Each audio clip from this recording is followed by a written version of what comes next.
اپنے کمائے ہوئے پیسے محنت کر کے جدوجہد کر کے جس خوبصورتی کے ساتھ سیدنا عثمان غنی نے غرباء کے لیے دروازے کھولے، کھانے کھلائے، خدمتیں کی، ڈیوٹیاں کی، اتنی کی کہ ان کی سخاوت اتنی دور نکل گئی کہ جس کی تعریفیں خود رسول پاک نے بیان فرمائی صلی اللہ تعالی علیہ وسلم۔ جب تک انسان پیار نہیں نہ کرتا تب تک وہ انسان تو ہوتا ہے پر بجھا بجھا سا، اس کی شخصیت تو ہوتی ہے پر دبی دبی سی، اس میں جذبات تو ہوتے ہیں پر وہ ٹھنڈے اور سسکتے ہوئے، لیکن جب وہ پیار کرتا ہے نا، جب اسے رب رسول سے محبت ہو جاتی ہے نا، پھر اسے زندگی جینے میں لطف آنے لگتا ہے۔ اے عشق تیرے صدقے جلنے سے چھٹے سستے، جو آگ بجھا دے گی اب وہ آگ لگائی ہے۔ پھر انسان نہ تازگی محسوس کرتا ہے، پھر بہت ساری دھوپ آتی ہے لیکن لگتی نہیں، حالات سخت آتے ہیں محسوس نہیں ہوتے، بیماریاں چھو کے گزر جاتی ہیں پر وہ بندے کو کمزور نہیں کرتی۔ اقبال کہتے ہیں جب تک عشق نہیں نہ ہوتا تب تک بندہ ڈھیر ہوتا ہے، ڈھیر، مٹی کا ڈھیر، بھوسے کا ڈھیر، اور جب تک عشق نہیں ہوتا اندھیر ہوتا ہے۔ کہتے ہیں بجھی عشق کی آگ اندھیر ہے، اب مسلمان نہیں خاک کا ڈھیر ہے۔ نبی پاک علیہ السلام کی محبت کو دنیا میں جب جب لوگ عام کرنا چاہیں گے، انہیں جن لوگوں کے تذکرے پہلی صف میں کرنے پڑیں گے ان میں بڑا نام سیدنا عثمان غنی کا ہے رضی اللہ تعالی عنہ۔ نوجوانوں، حضرت عثمان غنی بڑے خوبصورت تھے، بڑے حسین و جمیل تھے، بڑے سونے تھے۔ ابھی پردے کی آیات نازل نہیں ہوئی تھی، صحابہ ایک دوسرے کے گھروں میں آ جا سکتے تھے۔ رسول پاک علیہ السلام نے نا حضرت اسامہ بن زید کو سالن دے کے بھیجا، چونکہ حضور کی شہزادی جناب رقیہ رضی اللہ تعالیٰ عنہ حضرت عثمان غنی کی اہلیہ ہیں۔ دو بیٹیاں یک کے بعد دیگرے محبوب کی سیدنا عثمان غنی کے نکاح میں آئیں، وہ سالن دے کر محبوب نے بھیجا، جاؤ ذرا جا کر دے کے آؤ۔ حضرت اسامہ بن زید کہتے ہیں میں گیا تھا ان کے گھر میں سالن دینے، اور جب میں نے دونوں میاں بیوی کو بیٹھے ہوئے دیکھا نا تو میں دیکھتا ہی رہ گیا۔ کہتے ہیں اتنے خوبصورت لوگ میں نے اپنی زندگی میں نہیں دیکھے۔ میرے دل میں ایک حسن ہوتا ہے جو بعضوں کا لوگ کشید کرتے ہیں، کہیں سے تیاری کرتے، ایک حسن ہوتا ہے اندر کی معصومیت کا۔ کچھ بزرگ ایسے ہوتے ہیں جن کے رنگ گورے نہیں ہوتے، یہ بات آپ نے یاد رکھنی ہے۔ کچھ بزرگ ایسے ہوتے ہیں جن کے رنگ گورے نہیں ہوتے پر چہرے نورانی ہوتے ہیں۔ یہ اندر کی جو خوبصورتی ہوتی ہے وہ چھلک کے ان کے چہرے سے عیاں ہوتی، اسی لیے تو حبیب کریم علیہ السلام نے فرمایا جسے دیکھ کے رب یاد آئے وہی تو اللہ کا ولی ہے۔ کچھ لوگوں کے اندر جو خوبصورتی ہوتی ہے وہ ان کے چہروں پر چھا جاتی ہے۔ حضرت عثمان غنی کو دیکھا، کہتے میں نے اس طرح کے لوگ کبھی نہیں دیکھے تھے، میرے دل میں عجیب جذبات تھے کہ کیسا نورانی ماحول ہے، کیسا خوبصورت یہ جوڑا ہے۔ کہتے میں واپس آیا، میرا خیال تھا موقع آئے گا تو بات کروں گا، عرض کروں گا یا رسول اللہ کمال ہو گئی، لیکن فرماتے میں آیا ہی تھا، میرا چہرہ دیکھتے ہی میرے کچھ کہنے سے پہلے کریم رسول بولے اور فرمایا اسامہ میری بیٹی اور میرے داماد کو دیکھا ہے؟ میں نے کہا یا رسول اللہ دیکھا ہے۔ فرمایا اتنے سونے لوگ پہلے بھی کبھی دیکھے ہیں؟ حضور نہیں، میں نے اس طرح کے حسین لوگ پہلے کبھی۔ کیوں؟ اتنا حسن، اتنی خوبصورتی، اتنا ٹھہراؤ، وہ اس لیے تھا کہ ان کی نظر میں حیا بڑی، ان کے مزاج کے اندر شرمیلا پن بڑا، ان کی طبیعت ایسی تھی جو سمٹی سمٹی سی تھی، وہ زیادہ باتیں کرنے کے نام پر بے باک نہیں تھے۔ وہ اس طرح کا ماحول جس طرح آج ہم نے بنایا ہے کہ لوگ مذاق کرتے کرتے معاذ اللہ باپ کو نہیں چھوڑتے، بڑوں اور بزرگوں کو، حتیٰ کہ کس کے نام پر لوگ طنز نہیں کرتے۔ عزیز دوست، وہ بچھا بچھا سا اور سمٹا سمٹا سا وجود، اور پھر حضرت عثمان غنی مزاج کے ٹھنڈے ہیں، طبیعت بڑی نرم و نازک ہے، لیکن سیدہ عائشہ صدیقہ فرماتی ہیں صحیح حدیث میں موجود ہے، یہ ان کی خوبصورتی دیکھو اور یہ ان کا انداز دیکھو شرم و حیا والا۔ فرماتی ہیں محبوب آرام فرماتے، تھوڑی سی پنڈلی سے چادر مبارک کٹی ہوئی، دروازے پہ دستک ہوئی، کون ہے دروازے پہ؟ ابو بکر صدیق ہیں۔ فرمایا آ جاؤ۔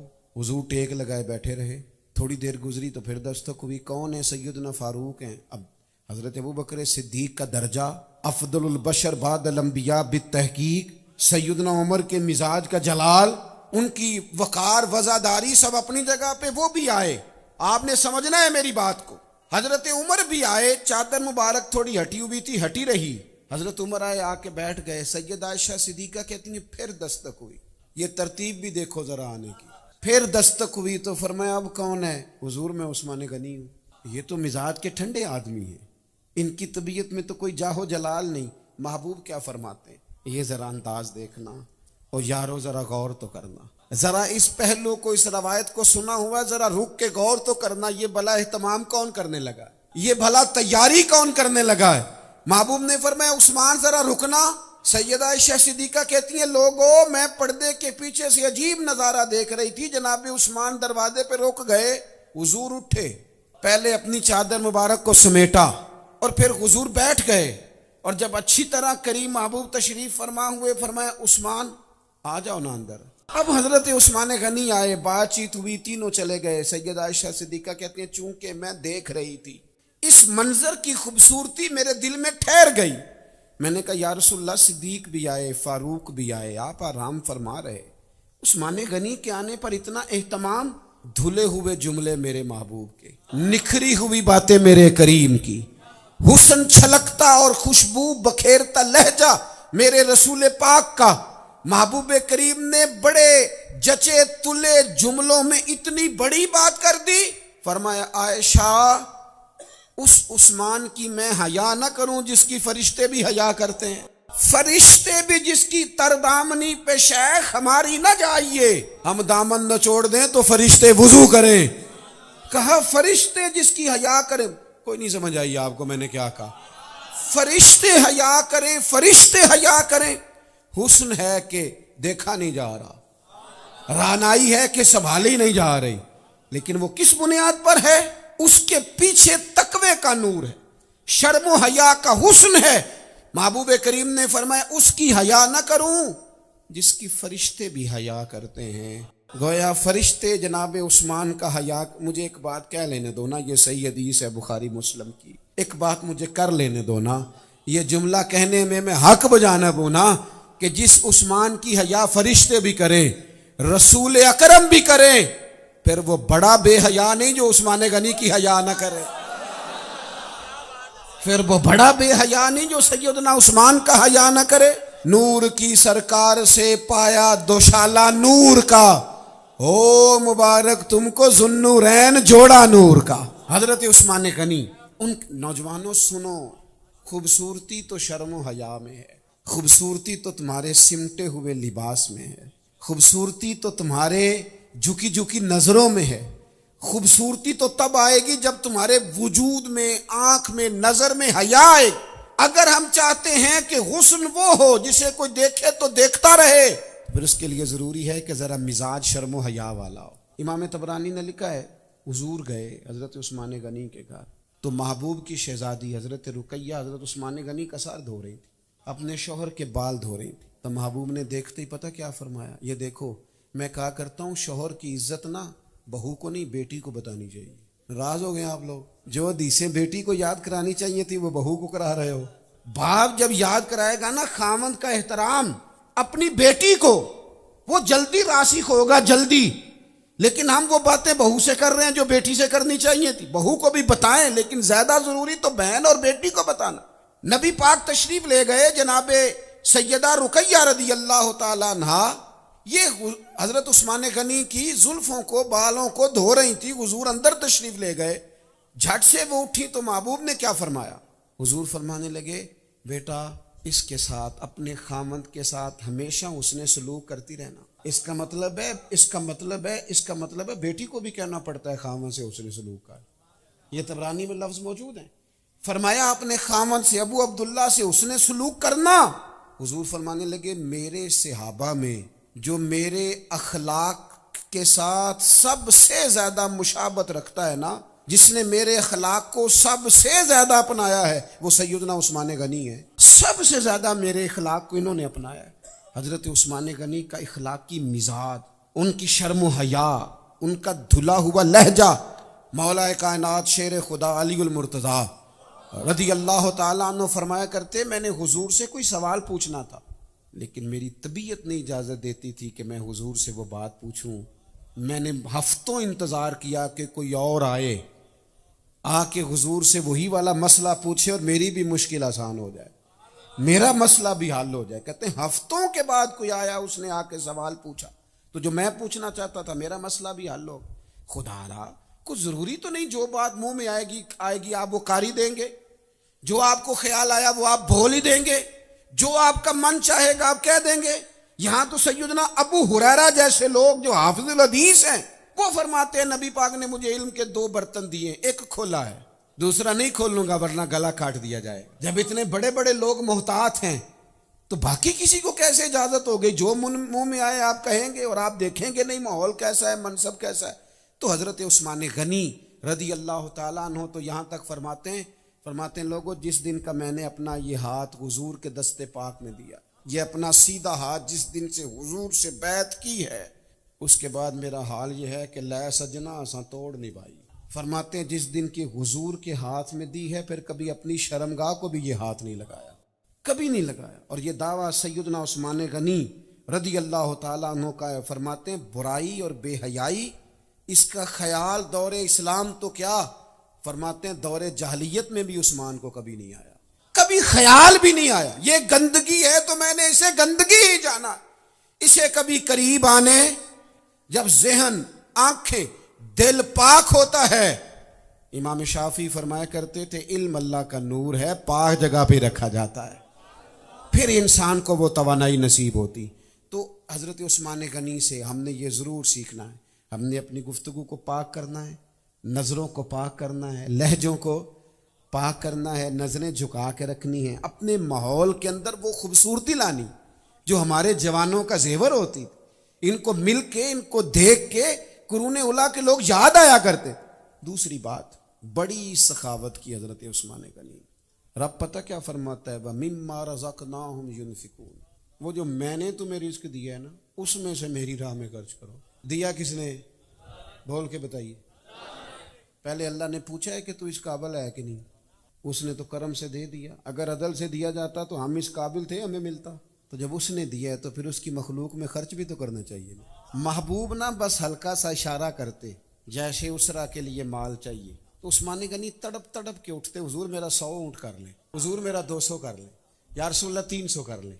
پھر کبھی جھولی بھر بھر کے پیسوں کی لا کے حضور کی مقدس گود میں ڈال. حضور نے اشارہ کیا مسلمانوں کو کنویں کی ضرورت ہے, منہ مانگی قیمت پر کنواں خریدا.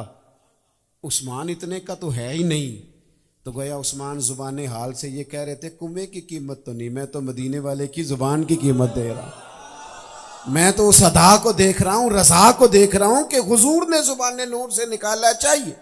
کنویں کی قیمت کون دے رہا ہے؟ گھر امیرو, تمہیں رب نے اپنے فضل سے دیا ہے, دیکھنا تمہاری گلی میں بھوکا کوئی نہ سو جائے. اتنے بڑے لفظ آپ کو نہیں ملیں گے. میرے نبی پاک نے فرمایا, رب فرمائے گا قیامت کے دن کہ میں بھوکا تھا تو نے کھانا ہی نہیں کھلایا, میں پیاسا تھا تو نے روٹی نہیں دی, مجھے کپڑوں کی مالک تو ان چیزوں سے پاک ہے. تو اللہ فرمائے گا وہ جو تیرے پڑوس میں غریب بستا تھا. ہم بڑے بہانے کرتے ہیں, یہ کماتے نہیں, یہ کام نہیں کرتے, یہ او میرے بھائی سن, محنت سے نہیں ملتا, خدا کے فضل سے ملتا ہے. تو جو کامیاب ہو جاتا ہے وہ دوسروں کو لیکچر دے دے کے مار دیتا ہے. او خدا کے بندے, تجھے اللہ نے دیا ہے تو تو بانٹ, آگے تقسیم کر. حضرت سیدنا عثمان غنی رضی اللہ تعالیٰ عنہ نے ہمیشہ, ایک صحابی قرضہ لے گئے 500 دینار کا, واپس کرنے آیا تو عثمان غنی کہنے لگے تو واپس کرنے آیا, میں نے تو دے دیا ہے. حضور کا صحابی جان کے نسبت مصطفیٰ سمجھ کے دے دیا سو دے دیا. اس میں واپسی والی کون سی چیز ہے؟ اپنے مزاج کو سخاوت والا بنائیں, طبیعت کو. نہ سمجھ آئے پھر ان صحابہ کو پڑھیں جنہوں نے صبح سے لے کے زور تک مزدوری کی اور 1 کلو کھجوریں ملی تو وہ بھی لا کے صدقہ دے دی.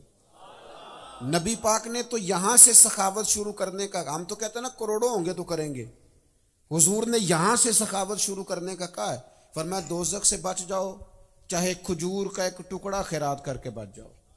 حضور نے تو یہاں سے سخاوت شروع کرنے کا کہا ہے. فرمایا گھر میں گوشت پکاؤ نا تو شوربہ زیادہ کر لیا کرو, اپنے پڑوسی کو بھی دے دیا کرو.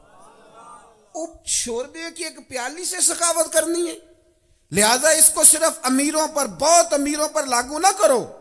جو جتنا کر سکتا ہے جس حیثیت میں ہے, یہی ہے ذوق عبادت کی انتہا. ساگر غم حیات کے ماروں کا احترام کرو. حضرت سیدنا غوث اعظم رضی اللہ تعالیٰ عنہ فرماتے میں نے 50 سال پڑھایا. یہ بزرگوں کے جو تجربات انہیں حضرت لقمان حکیم نے اپنے بیٹے سے کہا تھا بیٹا ہم نے تجربوں کی قیمت دی ہے, تمہیں قیمت نہیں دینی پڑے گی, مفت لے لو ہم سے, ہم قیمت دے کے یہاں تک آئے. حضرت غوث اعظم رضی اللہ تعالیٰ عنہ اپنی 50 سالہ مطالعہ کا, پڑھنے پڑھانے کا, سیکھنے سکھانے کا نچوڑ بیان کرتے, فرماتے میں نے 50 سال پڑھایا ہے, لوگوں میں اس نتیجے پر پہنچا ہوں کہ رب سب سے جلدی اس بات سے راضی ہوتا ہے کہ کسی بھوکے کو کھانا کھلایا جائے. غم حیات کے ماروں کا احترام کرو, غم حیات کے ماروں کا احترام کرو. غرباء کو دیکھیں, اپنے ارد گرد دیکھیں, حلقہ احباب میں دیکھیں, حلقہ اثر میں دیکھیں, غور کریں میں اور آپ کہاں کسی کی ضرورت پوری کر سکتے ہیں. 2 دفعہ حضرت عثمان صرف ذوالنورین ہی نہیں, صرف نور ہی 2 نہیں ملے, ان کو بشارتیں بھی کئی ملی, انہوں نے ہجرتیں بھی 2 کی ہیں. حبشہ کی جانب بھی ہجرت کر کے گئے, اور نبی پاک علیہ السلام کی شہزادی جناب رقیہ رضی اللہ تعالیٰ عنہ ساتھ گئیں. جب بھی کوئی حبشہ سے آتا جاتا حضور پوچھتے میرے عثمان کا کیا حال, میری بیٹی رقیہ کا کیا حال. ایک خاتون نے کہا یا رسول اللہ وہ ٹھیک ہے ماشاءاللہ سے. تو محبوب نے پتہ کیا فرمایا, یہ اعزاز دیکھو حضرت عثمان غنی. نبی کریم علیہ السلام فرمانے لگے جناب لوط علیہ السلام کے بعد عثمان غنی اور رقیہ, ان کے بعد یہ پہلے لوگ ہیں جنہوں نے میاں بیوی نے رب کے رستے میں ہجرت کی ہے, ان کے بعد یہ لوگ. حضرت عثمان غنی دیکھو نا, حضرت عثمان غنی فرماتے ہیں میں 4تھا مسلمان ہوں, مجھ سے پہلے 3 لوگوں نے کلمہ پڑھا ہے. والسابقون السابقون اولئک المقربون, ان لوگوں میں سے جو اللہ کے قرب والے, مالدار آدمی تھے, وزادار تھے, بڑے لوگوں میں گردانے جاتے تھے, لیکن جب ان کی شعور کی آنکھیں کھلیں انہوں نے ضمیر کی بھی کھول لی. انہوں نے یہ نہیں دیکھا ادھر مکہ کیا کہتا ہے, ادھر مکے کے لوگ کیا کہتے ہیں, اس چوک میں کیا باتیں. انہوں نے کہا مجھے سمجھ آ گئی ہے حضور حق اور سچ ہیں, فوراً کلمہ پڑھا اور مسلمان ہو گئے. اور حضور سے محبت کا یہ عالم تھا سیدنا عثمان غنی کا. جو آیت میں نے خطبے میں پڑھی نا, نبی پاک علیہ السلام جب حدیبیہ کے لیے, یہ حدیبیہ بھی ذی قعدہ میں ہوا ہے, یہ ذی قعدہ کے بالکل ابتدائی ایام تھے جب محبوب نے 1400 صحابہ کو لے کے احرام باندھا تھا عمرے کا, اور فرمایا ہم عمرہ کریں گے. کفار نے روک لیا, مقام حدیبیہ پہ ٹھہر گئے, عمرہ نہیں کرنے دیں گے. وہاں سے کئی لوگ آئے, انہوں نے جا کے بتایا کہ مسلمانوں کے پاس تو ایک تلوار ہے, وہ تو لڑنے آئی نہیں, تو عمرہ کرنے آئے ہیں. لیکن وہ ہٹ دھرمی پہ تھے, سارے لوگ کعبے آئیں گے پر نبی پاک کو اور صحابہ کو نہیں آنے دیں گے, ڈٹ گئے. مشورہ ہوا کہ 1400 صحابہ کی ترجمانی کرنے کے لیے نبی پاک کا سفیر بن کے کون جائے گا. تو حضرت عمر نے اٹھ کے کہا حضور عثمان غنی سے بہتر بندہ کوئی نہیں, ان کو بات کرنے کا سلیقہ آتا ہے, یہ وزادار ہیں, معاملہ فہم ہیں, تدبر والے. اور وہاں مکہ میں جو ان کا روب رہا ہے, جو ان کی سرداری رہی ہے, وہ بھی اس بات کا تقاضا کرتی ہے کہ حضرت عثمان غنی جائیں. حضور نے جناب عثمان کو بھیجا. یہاں سے جو لوگ, یہ جو بیت اللہ شریف کی حاضری ہے اور روضہ رسول کی حاضری ہے نا, یہ بہت بڑی خواہش ہوتی ہے بندہ مومن کی. اے رب جانے سونے محبوبہ تیرے شہر دیاں کی لذتاں نے, رب جانے سونے محبوبہ تیرے شہر دیاں کی لذتاں نے. ایک روڑ جنہاں نے ویکھیا نہیں تے ایک روڑ دوبارہ جاون لئی. یہ جس کو تڑپ لگ جاتی ہے نا, اس کا بھی اپنا ذائقہ ہوتا ہے. اللہ نے پہنچایا سرکار کے قدموں میں, صد شکر میں پھر آیا سرکار کے قدموں میں. کچھ لمحے سلامی کو ٹھہرا ہوں مواجہ پر, پھر مجھ کو ادب لایا سرکار کے قدموں میں. ہر سال سلامی کو سرکار بلا لیجئے, یہ عرض بھی کار آیا سرکار کے قدموں میں. اب مسلمانوں میں تڑپ تھی. 6 ہجری میں رسول پاک 6 سال کے بعد گئے تھے اور طبیعتیں بے چین تھیں. کعبہ کی زیارت, حضور نے خواب دیکھی میں عمرہ کر رہا ہوں, صبح فرمایا چلو, تیاریاں شروع ہو گئیں. حضرت عثمان غنی کو جب بھیجا نا, عثمان غنی تشریف لے گئے مکہ میں, تو پیچھے سے وہاں پہنچتے ہی اب آنکھوں میں چمک تھی. بیت اللہ کو دیکھا تو ان کی کیفیت ہی کچھ اور ہو گئی حضرت عثمان کی. ابو سفیان نے پتہ کیا کہا, آپ کی توجہ ہے میری بات پر, اللہ کرے آپ کو بھی اتنا ہی لطف آئے جتنا مجھے آ رہا ہے، اللہ کرے اس سے کئی گنا زیادہ ہے آپ کو. کیا ان لوگوں کی جن کی باتوں میں اتنا مزہ ہے وہ لوگ کتنی شانوں والے ہوں گے. ان کی باتیں تو اللہ کے لشکروں میں سے لشکر ہیں. حضرت عثمان غنی سامنے بیت اللہ، یہ ذرا غور کرنا، سامنے خانہ کعبہ ہے. ابو سفیان کہنے لگے عثمان وہ بیت اللہ شریف ہے، آپ نے احرام باندھا ہوا ہے، احرام کی پابندیاں بھی آپ پہ، اور آپ کی آنکھوں کی چمک اور بیت اللہ کو تڑپ سے دیکھنا بتاتا ہے کہ آپ کے اندر کتنا شوق ہے. آپ کعبے کے پھیرے بھی لگا لیں، طواف بھی کر لیں، صفا مروہ کی سعی بھی کر لیں، حجر اسود کا بوسہ بھی لے لیں، آپ بے زمزم بھی پی لیں، سامنے کعبہ ہے. اور ساتھ ابو سفیان کہنے لگے، چونکہ ابھی مسلمان نہیں تھے، کہنے لگے ہم نبی پاک کو نہیں کرنے دیں گے، یہ ہم نے طے کر لیا، حضور کو نہیں، آپ نے کرنا ہے تو کر لیں.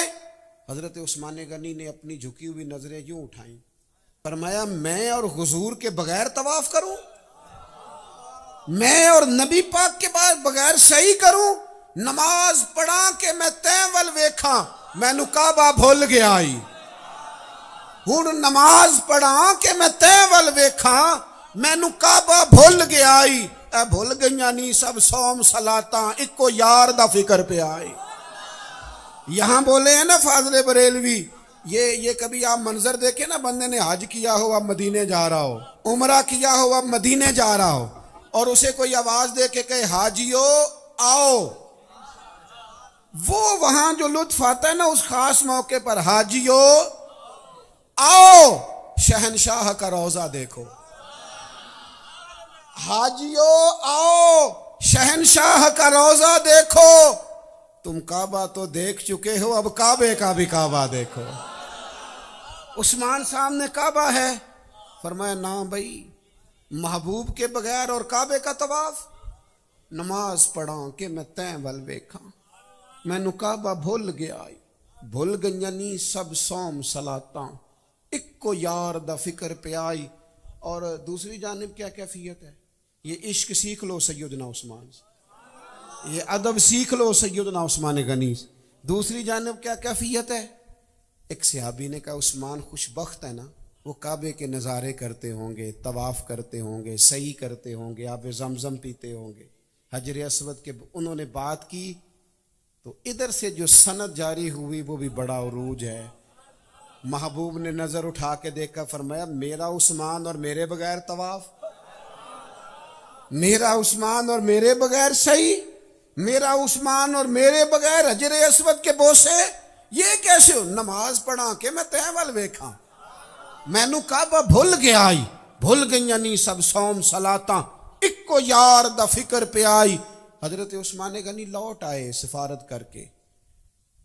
کسی نے پوچھا فوراً سوال، عثمان طواف کر لیا، صحیح کر لی؟ حضرت عثمان کہنے لگے کمال کرتے ہو، صحیح اور حضور کے بغیر، طواف اور حضور کے بغیر، احرام باندھے. یہ ہم نے آخر کہیں سے تو لیا ہے نا، یہ ذوق یہ کہیں سے تو لیا ہے نا، آخر ذوق یہ باتیں کہیں سے تو آئی ہیں نا، اس کی اصل کہیں تو موجود ہے نا. حضرت عثمان غنی رضی اللہ تعالیٰ عنہ، آپ میری بات کو سمجھے، بندے نے احرام باندھا ہو، آیا بھی بیت اللہ کی نیت سے ہو، اور اسے موقع بھی مل رہا ہو، احرام کی پابندیاں بھی ہوں، پھر بھی وہ نہ کرے، تو معنی اس کا یہ بنتا ہے کہ دنیا میں جو پہلا درجہ ہے وہ ادب رسول کا ہے اور عشق رسول کا ہے. عبادتوں میں پہلا درجہ یہ ہے، پہلا وَتُوَزِّرُوهُ وَتُوَقِّرُوهُ وَتُسَبِّحُوهُ بُكْرَةً وَأَصِيلًا. آپ سمجھیں اس مفہوم کو. اب جب حضرت عثمان ابھی وہیں تھے نا بیت اللہ میں، تو پیچھے سے خبر مشہور ہو گئی کہ حضرت عثمان کو شہید کر دیا گیا. کہ جب حالات خراب ہوتے ہیں تو خبریں بھی بڑی جلدی، افواہیں بڑی جلدی پھیلتی. خبر پھیل گئی جناب عثمان کو شہید کر دیا گیا. نبی پاک علیہ السلام نے صحابہ سے فرمایا میرے ہاتھ پر بیعت کرو، ہم ڈٹیں گے، عثمان کے خون کا بدلہ لیں گے. ڈٹ جاؤ سب، یہاں سے ہلیں گے نہیں. 1400 سے لے کر 1500 صحابہ حضور کے ہاتھ پر نئے سرے سے بیعت کر رہے. کس بات کی؟ جناب عثمان غنی کی عظمت کی، کہ ہم ان کے لیے کھڑے ہوں گے. 1400-1500 سے چھوٹی بات ہے. فرمایا یہاں رکیں گے، ثابت قدم رہنے کی بیعت کرو، اور صحیح حدیث میں موجود ہے موت پر بیعت کرو. کیوں؟ ان کی جرت کیسے ہوئی عثمان غنی کو روکنے کی اور شہید کرنے کی؟ اور جب وہ 1400 لوگ حضور کے دست مبارک پر بیعت کر رہے تھے تو رب کا قرآن کہتا ہے لقد رضی اللہ عن المؤمنین اذ یبایعونک تحت الشجرہ، فرمایا تحقیق اللہ ان مومنوں سے راضی ہو گیا محبوب جو درخت کے نیچے آپ کی بیعت کر رہے تھے۔ اللہ تو راضی ہو گیا۔ اور جب بیعت ہو رہی تھی تو حضرت انس بن مالک کہتے ہیں محبوب نے فرمایا چونکہ عثمان نہیں ہے، یہ عدابت آتی ہے کہ حضور کو خبر تھی کہ وہ زندہ ہے، فرمایا چونکہ عثمان نہیں ہے اور عثمان کی بیعت بھی کرنی ہے، تو محبوب فرمانے لگے یہ میرا ہاتھ ہے، یہ عثمان غنی کا ہاتھ ہے، لو میں عثمان کی بیعت بھی کرتا ہوں۔ یہ حضرت انس کے جملے ہیں، جناب انس بن مالک کے۔ حضرت انس بن مالک رضی اللہ تعالیٰ عنہ فرماتے ہیں جس وقت حضور کہہ رہے تھے نا یہ میرا ہاتھ نہیں عثمان کا ہاتھ ہے، تو سیدنا عثمان غنی کا ہاتھ اس وقت دنیا کے ہر انسان کے ہاتھ سے افضل ہو گیا تھا، اسے نبی پاک نے اپنا دست مبارک کہہ دیا ہے۔ تو حضرت عثمان غنی کی عظمتیں، ان کی بلندیاں، ان کی شانیں، ان کا مرتبہ، میں بات ختم کرنے لگا تھا، میرا مضمون مکمل ہو گیا، لیکن مجمع الزوائد کی ایک روایت بڑی انوکھی ہے۔ حضرت حفصہ کہتی ہیں کہ دن نبی پاک علیہ السلام نے فرمایا میرا دل کر رہا ہے کسی صحابی سے بات کروں۔ کبھی بندے کا دل نہیں کرتا کہ کوئی اپنا ملے، دل کردا ہے تینوں، دل کردا ہے ہن سامنے ہووے تے میں کوئی درد پرانا چھیڑاں، میرا دل کر رہا ہے کسی صحابی سے بات کروں۔ تو سیدہ عائشہ قریب تھی، فوراً کہنے لگی حضور ابو بکر صدیق کو بلاؤں، بیٹی نے تو باپ کی بات ہی کرنی ہے نا، یا رسول اللہ جناب صدیق اکبر، تو حضور فرمانے لگے نہیں جی نہیں، رہنے دیں، آج کچھ طبیعت مبارک میں اور بات ہے نا۔ حضرت جناب حفصہ کہتی میں نے جلدی سے عرض کی یا رسول اللہ سیدنا فاروق اعظم کو بلاؤں، فرمایا نہیں رہنے دیں، پھر خود ہی فرمایا میں عثمان کو بلاتا ہوں، عثمان کو بلاتا ہوں۔ سیدنا عثمان غنی آ گئے تو سیدہ عائشہ کہتی ہیں میں نے عجیب منظر دیکھا، حضور دیر تک باتیں کرتے رہے، دیر، جنہیں بٹھا کے محبوب اکیلے میں بلا کے باتیں کریں، کون اس شخص کی عظمت کو جانے۔ تو پھر حضور نے فرمایا عثمان ایک وقت آئے گا اللہ تمہیں قمیض پہنائے گا، لوگ اتارنا چاہیں گے، صبر کرنا، اسے اتارنا نا تمہیں مرتبہ شہادت ملے گا، اسے اتارنا نا۔ حضرت عثمان کہنے لگے حضور آپ بس دعا کر دیں، آپ دعا کر دیں۔ ازواج پاک کہتی ہیں حضرت عثمان اٹھ کے چلے بھی گئے اور حضور دعا کرتے رہے یا اللہ میرے عثمان کو صبر دینا، یا اللہ میرے عثمان کو ہو۔ وہ چلے گئے ہیں اور حضور دعائیں کرتے جا رہے ہیں، دعائیں کرتے جا رہے ہیں۔ کیا بات ہے سیدنا عثمان کی۔ دوستو اتنے بڑے اجتماع میں 3 باتیں میں نے صرف آپ کی خدمت میں عرض کی، اور اس خوبصورت ترین اور عظیم ترین شخصیت کے حوالوں کے ساتھ عرض کی۔ ایک تو اپنی زندگی، اپنے بچوں کی زندگی، اس میں سنجیدگی لانی ہے، ہمیں ایک سنجیدہ قوم بننا ہے۔ یہ ماحول نہیں بنانا کہ یہ قوم تو شاید سارا دن طنز و مزاح میں جیتی ہے، شغل میلے اور میلے ٹھیلے ان کا مزاج ہے۔ سنجیدگی، سنجیدہ فکری، مزاج کا ٹھہراؤ، حسن، بردباری، حلیم الطبع ہونا، اس کو پیدا کرنا ہے، حضرت عثمان کا دیا ہوا سبق ہے۔ اور دوسرا غرباء کی مدد، یتیموں کی مدد، مسکینوں کی مدد، اور تیسرا ہر وقت اور ہر دم دل میں رسول پاک کا پیار رہے۔ سیانے بندے تھے حضرت عثمان غنی، ایک دن وضو کر کے اٹھے تو مسکرانے لگے، مسند امام احمد میں موجود ہے۔ اب بندہ بلا وجہ ہنسے تو لوگ پریشان تو ہو جاتے ہیں نا، کہ عثمان کیوں ہنس رہے ہو، بات ہوگی، کہنے لگے کوئی بھی نہیں، ہنس کیوں رہے ہیں، کہنے لگے ایک دن حضور وضو کر کے اٹھے تھے تو ہنسے تھے، میں تو فرض محبت ادا کر رہا ہوں، یہ کسی کی ادا ہے ادا کر رہا، پتہ کوئی نہیں کیا معاملہ، حضور ہنسے تھے لہذا ہم بھی ہنس دیے۔